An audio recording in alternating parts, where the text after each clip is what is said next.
This episode is a TrackPads.com production.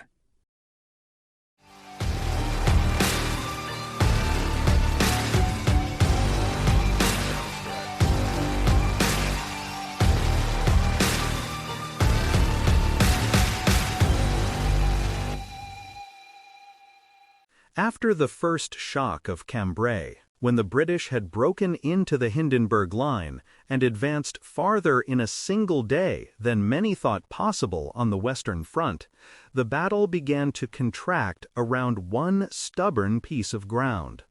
That piece of ground was Bourlon Ridge. To a listener hearing the name without a map, it might sound like one more village and wood objective among many. But it became the hinge of the whole operation.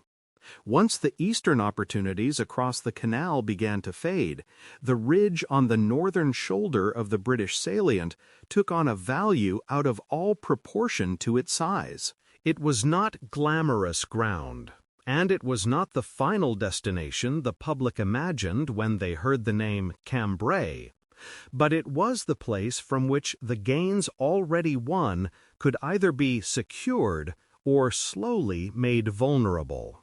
This podcast is accompanied by a companion book that expands the story of the Battle of Cambrai, with additional historical context, maps, and dozens of enhanced colorized photographs from the battle. Your purchase helps support our mission to keep these podcasts free. You can find the book at militaryauthor.me or at trackpads.com. The importance of Bourlon Ridge begins with the shape of the battlefield itself. The British attack had driven eastward and northeastward into the German line, creating a bulge or salient rather than a clean, straight new front. On the northern side of that bulge, Bourlon Wood and the ridge around it formed the dominant feature.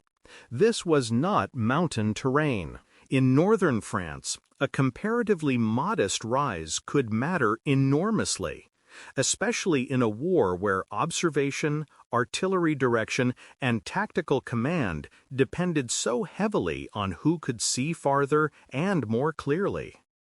A force on the ridge could look down into the approaches below, watch movement around Enu and Graincourt, and exert pressure on the roads and tracks by which the British would have to feed, reinforce, and organize their new positions. A patch of high ground became decisive because the rest of the battlefield around it was low enough to make that height count. This had been part of the logic from the beginning, even before the fighting forced the issue. In the original conception of the operation, securing Bourlon to the north was tied directly to the idea of local exploitation after the breakthrough. The capture of Cambrai itself was never the simple main prize of the battle in the way later memory sometimes suggests. What mattered more was whether the British, after breaking in, could secure the key flank positions that would let them use the breach rather than merely admire it. Bourlon was one of those positions. If the British held the ridge, they would be better placed to exploit locally between Bourlon and the river lines beyond, and better able to protect the exposed shoulder of their advance. Even before the battle began, then, Bourlon was more than another name in the order of battle.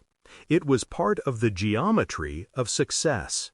The opening day made that geometry much harder to ignore. The British had done something remarkable on the 20th of November, but they had not done it evenly. The delay at Flesquières had distorted the center left of the advance, and the canal problems near Masnieres had narrowed the eastern opportunity. At the same time, the Germans still held the dominating height around Bourlon, and from there they were able to interfere with British movement toward Anu and Graincourt. This was the kind of battlefield reality commanders notice very quickly. A map may show a broad advance, but if the enemy still sits on one shoulder of that advance and can see into it, then the whole achievement begins to look more fragile than it did at first light. By the end of the first day, it was already apparent that Bourlon was no longer simply an attractive objective, it was becoming a necessity. That necessity grew from practical military reasons, not from symbolism. High ground mattered because it gave artillery observers a better view and gave artillery a better chance to punish roads, assembly areas, and forming up lines. High ground mattered because infantry trying to move up a slope toward a wood could be watched, shelled, and machine-gunned in a way that troops moving on flatter or more concealed approaches might avoid. High ground mattered because if the Germans kept it, they could continue using local railways and communications routes with more confidence, while the British, below them, struggled to organize their own expanding salient under hostile observation. In that sense, Bourlon Ridge was not just a tactical prize, it was an operational switch point.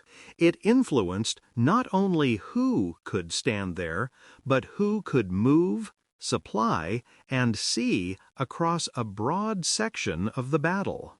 And yet the very features that made the ridge so valuable also made it difficult to take. Bourlon was not an open, bare slope waiting to be rushed by tanks alone. It was a combination of ridge, village, and wood, and that combination created a cruel battlefield. Woods break up movement, complicate artillery support, reduce visibility, and disrupt the neat timing on which a combined arms attack depends. Tanks can be valuable near woods, but they are less free there than on open ground, and infantry moving into wooded fighting lose many of the advantages of broad front momentum.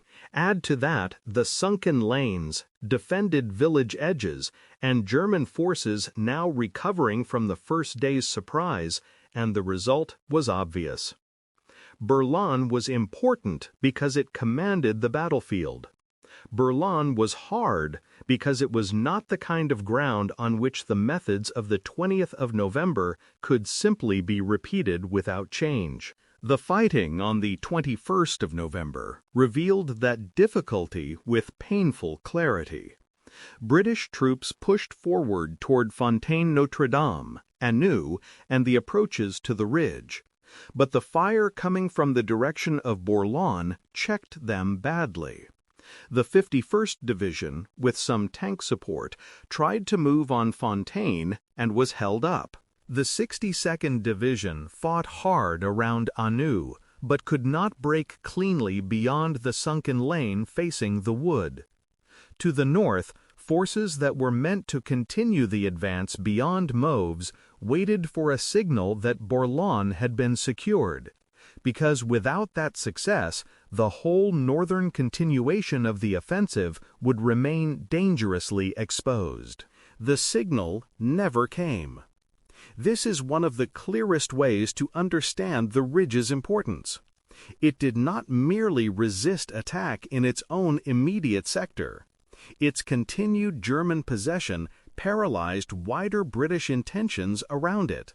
By the evening of the 21st, British leaders had therefore reached a harsh conclusion.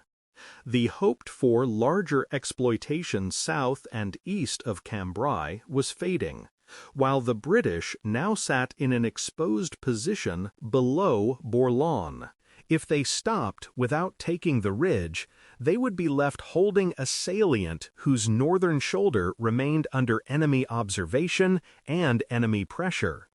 If they pressed on, they would have to throw more tired troops into a difficult fight over ground that favored the defense. This was not a choice between good and bad. It was a choice between two bad conditions, one of which at least offered the possibility of securing the battlefield they had already paid so heavily to create. That is why the attack on Bourlon followed. The British were no longer only attacking to enlarge success.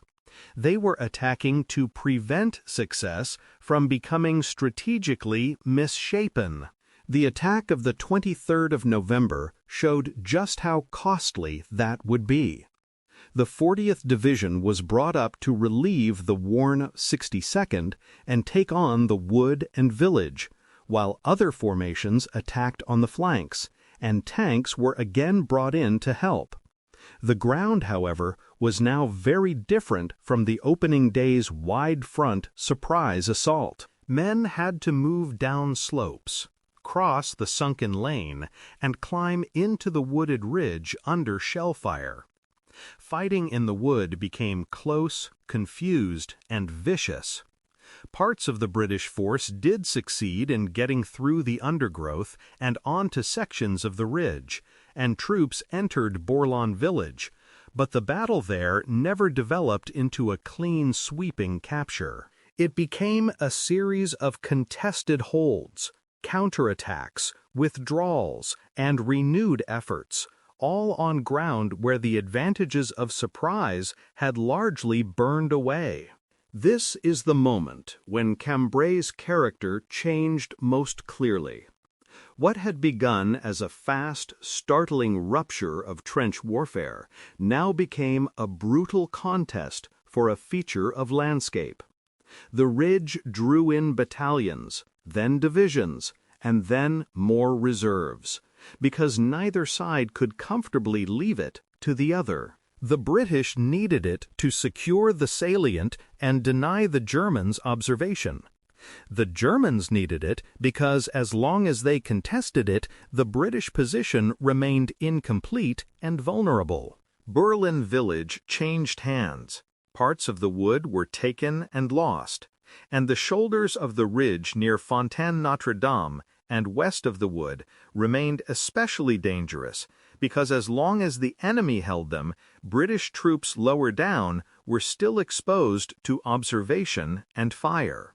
A patch of high ground became the center of gravity because it forced both armies to keep paying for it. That cost was not only in casualties, though those were severe. It was also in time, energy, and operational freedom.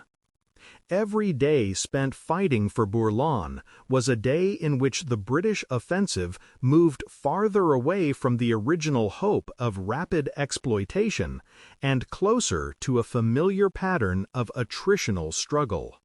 Roads broke up under the traffic of reliefs and support. Tanks were used again, but now in conditions less favorable than the opening day ground. Infantry who had already fought hard were asked to hold or assault positions in woods and villages where the battle became intimate, exhausting, and confused. Most importantly, the struggle for Bourlon gave the Germans exactly what they needed most after the first shock: time to bring in reinforcements, organize counterattacks, and prepare the larger response that would come at the end of the month. The ridge was not just commanding terrain.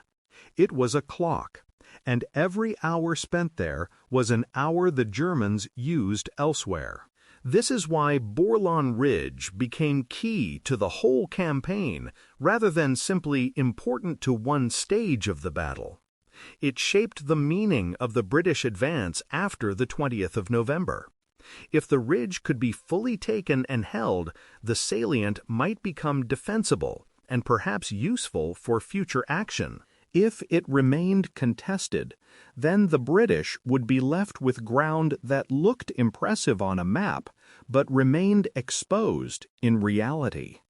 That exposure mattered directly when the Germans later launched their major counterattack, because the British position at Cambrai had by then been deepened and complicated by the effort to hold the Bourlon area without fully mastering all the surrounding high ground. In that sense, the ridge did not merely influence the offensive phase. It helped define the vulnerability of the whole British posture that followed. There is also a deeper lesson here about armored warfare and modern battle more generally. Cambrai is often remembered as a triumph of innovation, and rightly so. But Bourlon Ridge reminds us that no innovation abolishes terrain.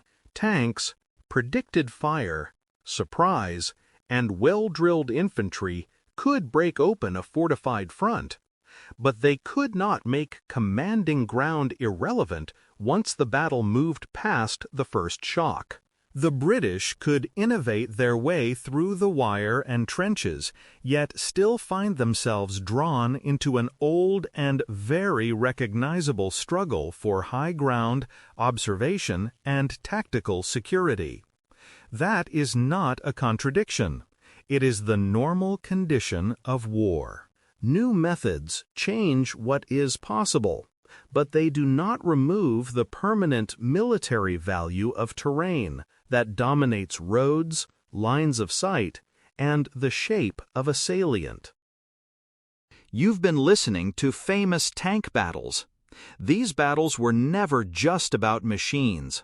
They were about doctrine, terrain, firepower, logistics, and the hard problem of turning shock into victory.